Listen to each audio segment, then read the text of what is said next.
How I started a revolution in my entitled family. All I wanted was my sisters.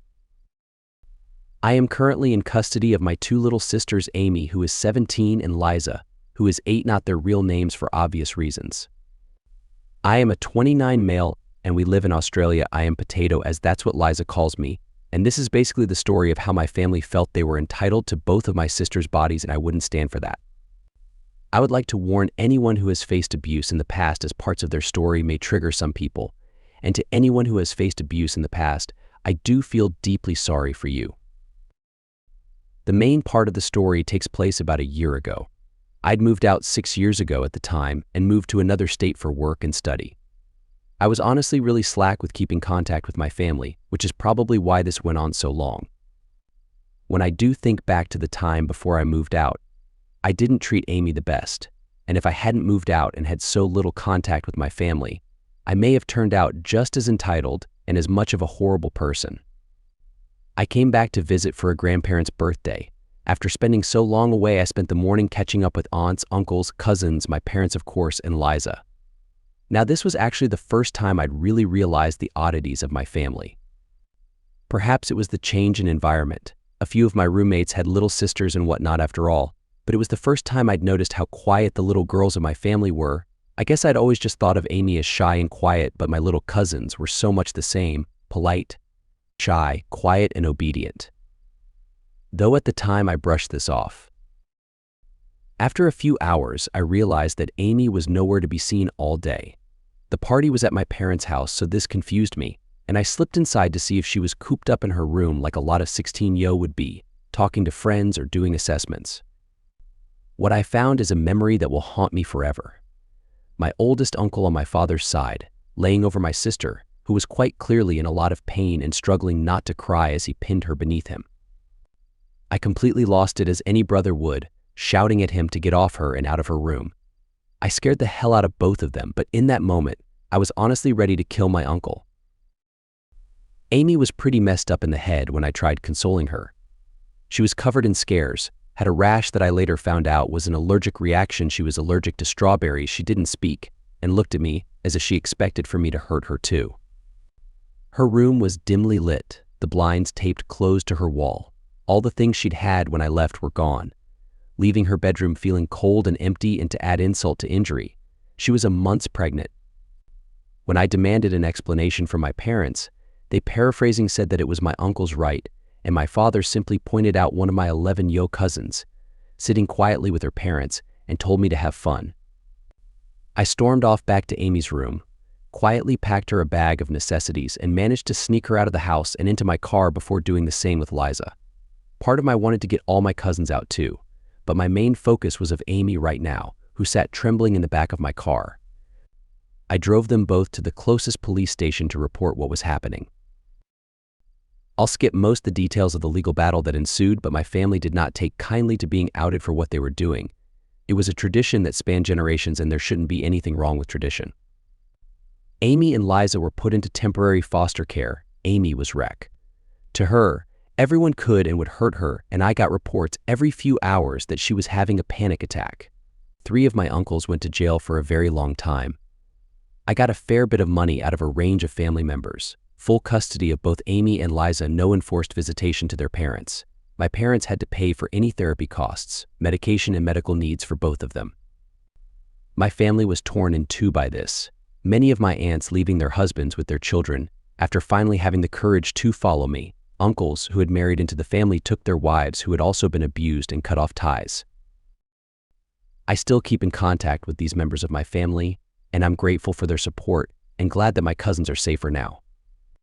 Even some of the older guys who had been brought up thinking it was okay to treat women that way took themselves into counseling once they realized just how messed up it was, and I've had more than one instance where they admitted to hurting Amy and apologized, which I've accepted, as these cousins did their best to take their siblings or other cousins out of harmful environments.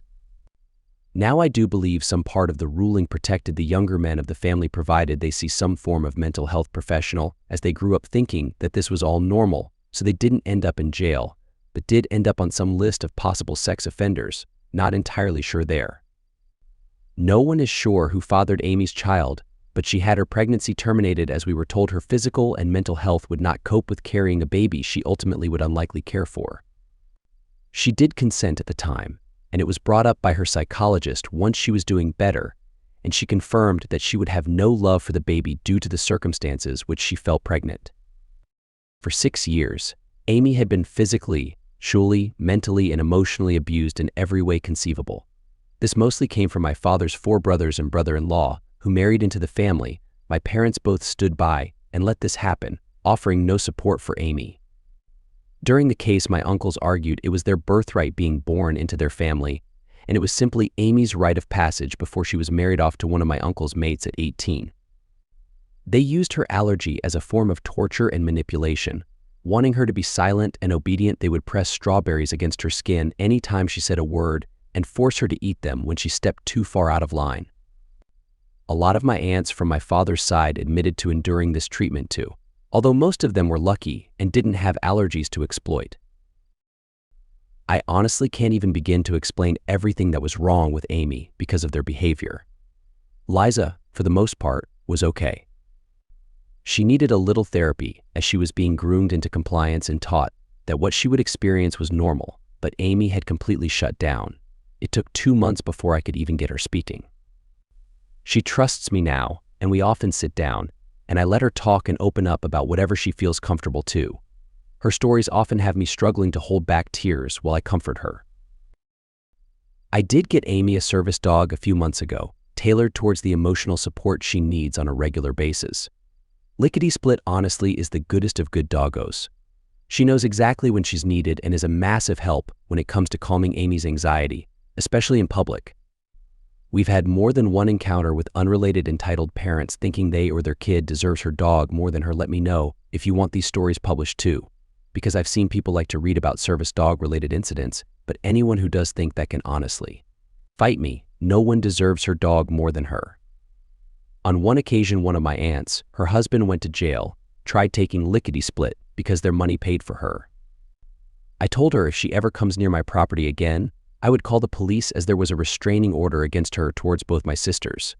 Later, she came back and tried to poison Lickety Split with tainted meat, but one of my lovely neighbors caught her and chased her off. Police were called. She is now in jail too after having to pay a fine and some money to me because at this point, I'm pretty well acquainted in the legal system and sued her. My family still tried to get my sisters out of my care, reporting me for everything from animal abuse to drug trafficking. They planted drugs in an identical stuffed toy to Amy's comfort toy and left it in the yard. But Amy would never do that, so I knew something was up immediately. Home security systems work wonders. I've actually become pretty chummy with the local police officers who have to inspect their claims, but they know I'd never do anything to endanger my custody over the girls. They mean the world to me.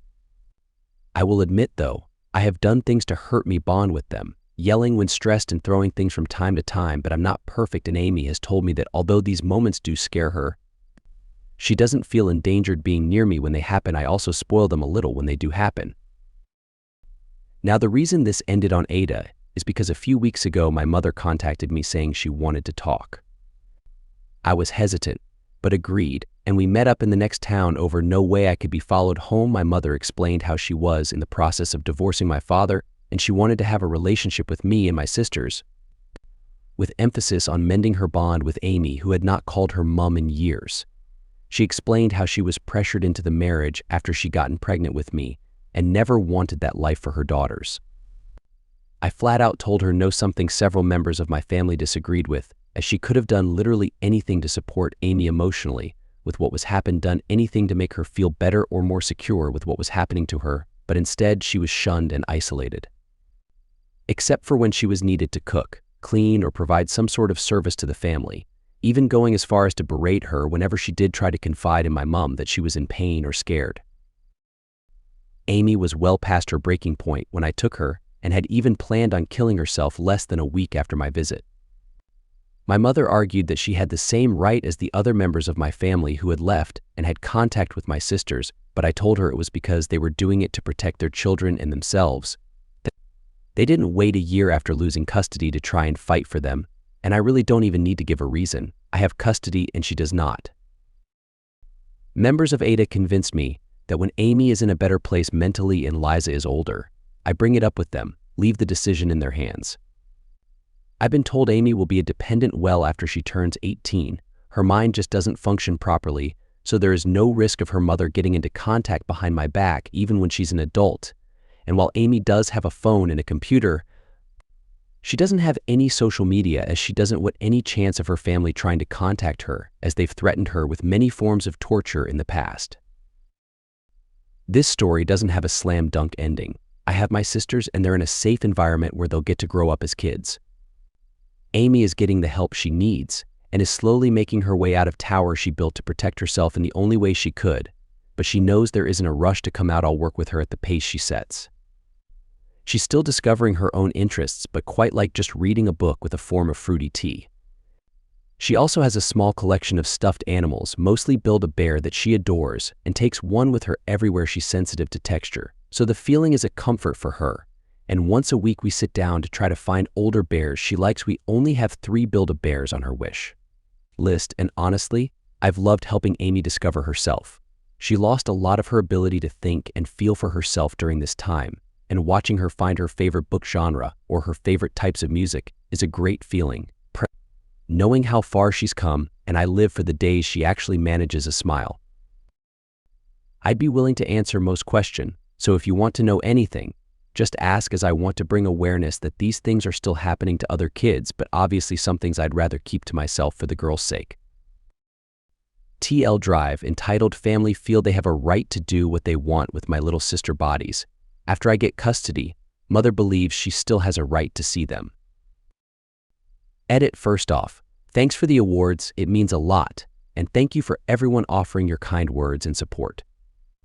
It's honestly really difficult this past year, and at times I really do struggle, but have to stay strong, having my 2 little girls depend on me so much, and the support Every has shown is truly the best. Some extra notes. Amy was pulled out of school at 10, a few months after I left home. She was kept isolated in her room and had very little meaningful contact.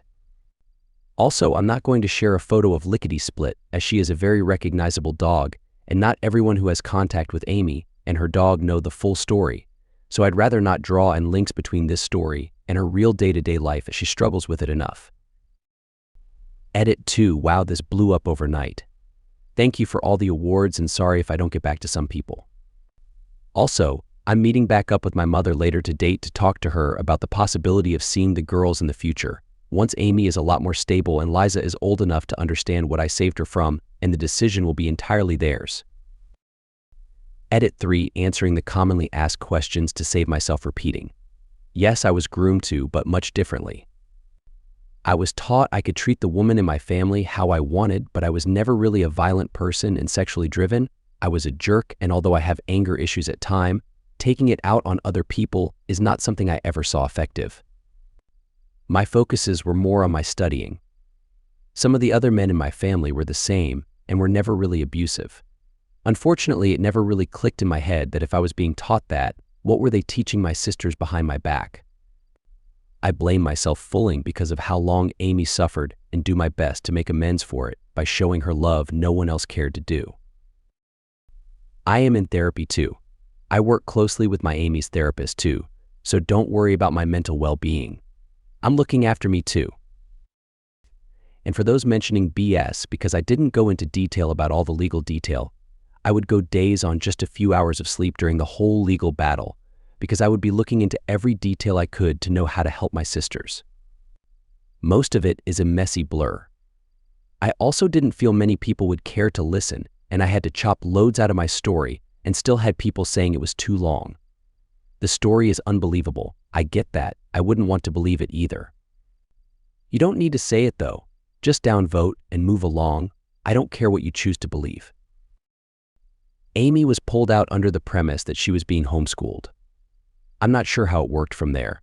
I was never homeschooled, and I didn't homeschool the girls. I'm not sure how my family got around docs or anything like that. I just know it worked for 6 years.